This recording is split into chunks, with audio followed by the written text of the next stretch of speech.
All right. We're at 54.6.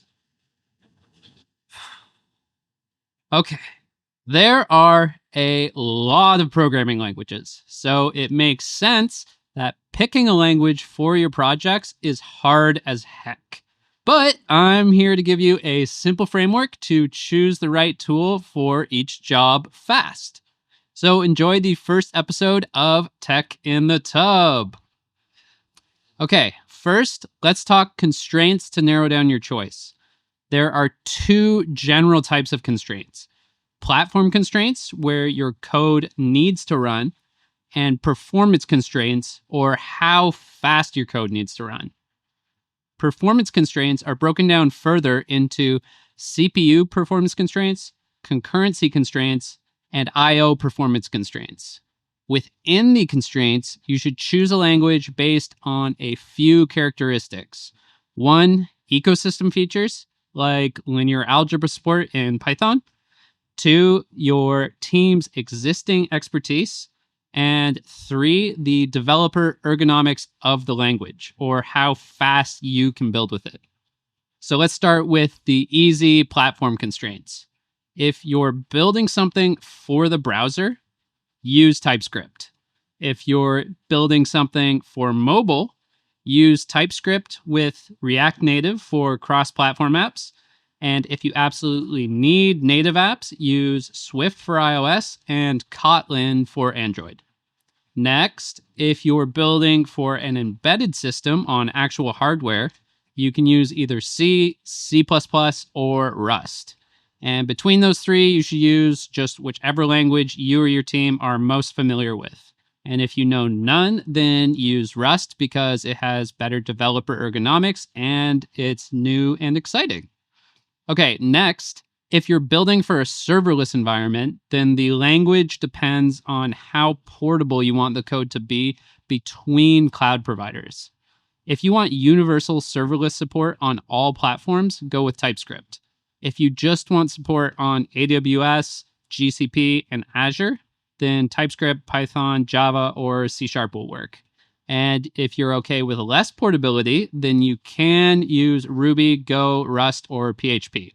But in my humble opinion, if you're building a computationally heavy service that would benefit from the Python ecosystem, then use Python. And otherwise, just use TypeScript for the portability.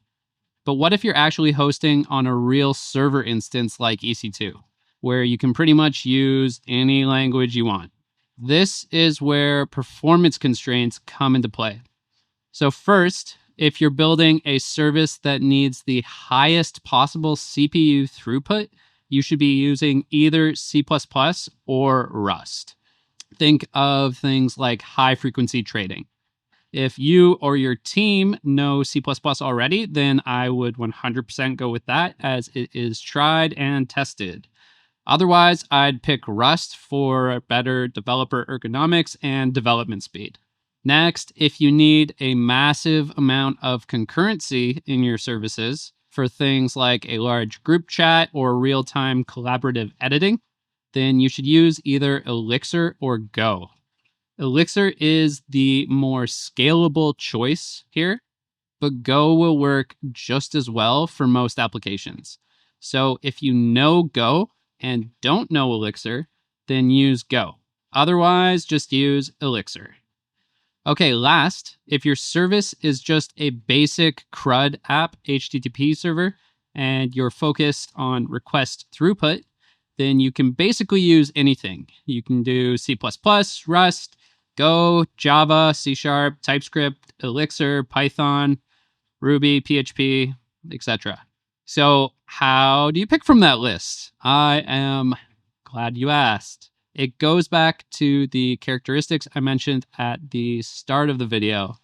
First, if you need specific ecosystem features, like the math libraries in Python or the full stack frameworks in Ruby and PHP, then just use that language.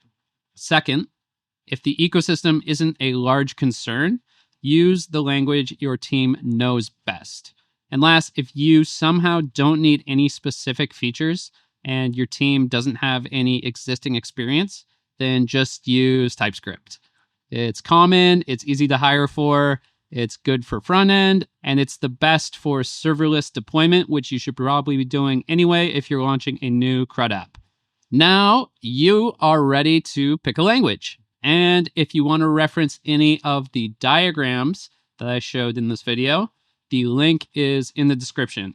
Thanks for watching, and don't forget to like and subscribe for more super solid opinions. And if I didn't focus on your favorite language, sucks to be wrong, I guess. As always, keep breathing, keep building, and I'll see you next time. Peace out. Should really have a timer.